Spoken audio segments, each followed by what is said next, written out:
Most of us are trying to be greener, and for some that means seeking out brands and companies that are environmentally friendly.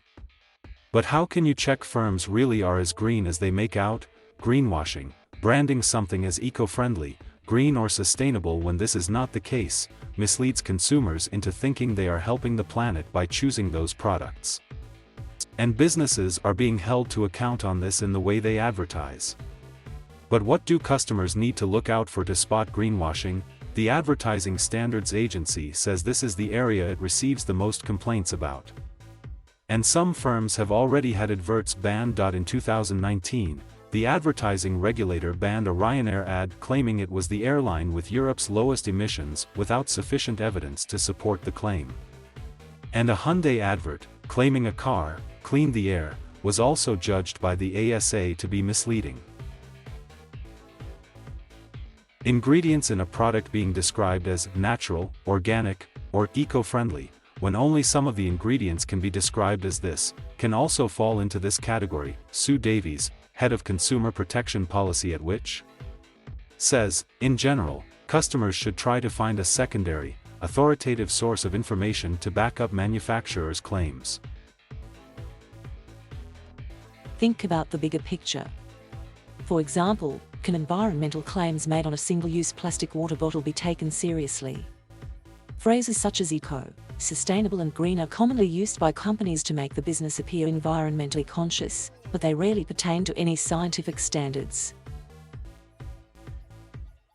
A website for HDS Group's Amazing Cleaners, seen in July 2016, featured the claim 100% eco-friendly. A complaint was upheld after it was found the statement was made without any evidence or explanation. And an advert for Alpro almond milk was also banned for misleading environmental claim.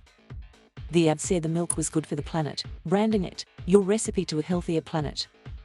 Alpro said customers would understand the ad slogan referred to plant-based products having a lower environmental impact.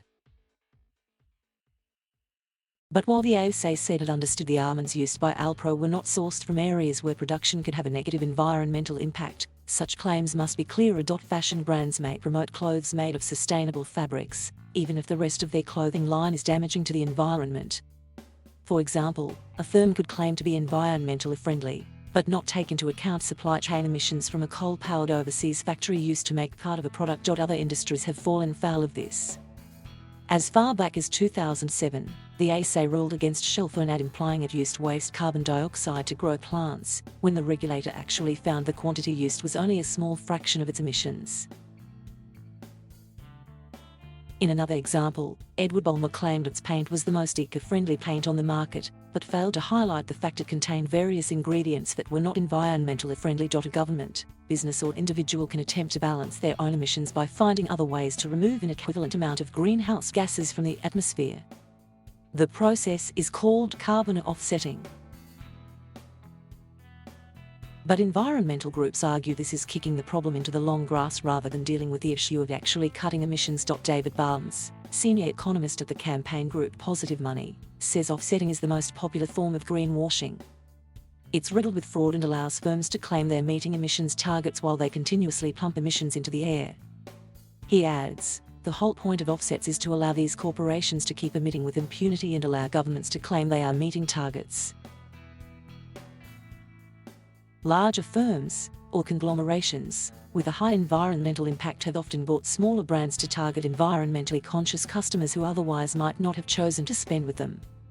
So knowing what, or who, the ultimate owner of a firm is could be important if you want to find out their entire environmental impact.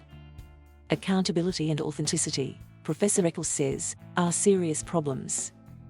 An entire business's carbon emissions, he says, should be like calorie labels on a product, when everyone pays attention to them. They are certified independently and they influence consumer decisions. Some firms will market environmentally beneficial products, but will omit information about the impact of their other products.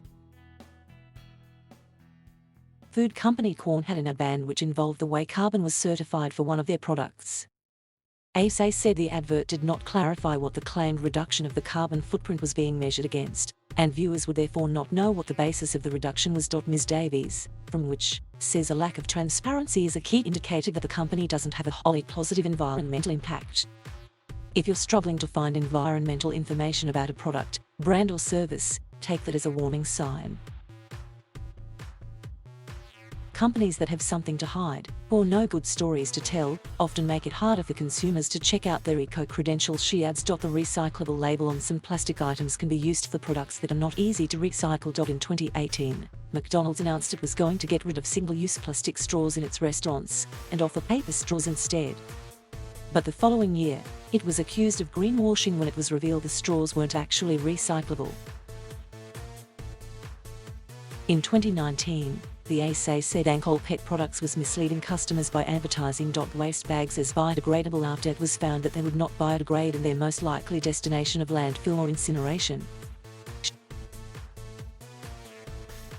Thank you for watching. Please subscribe.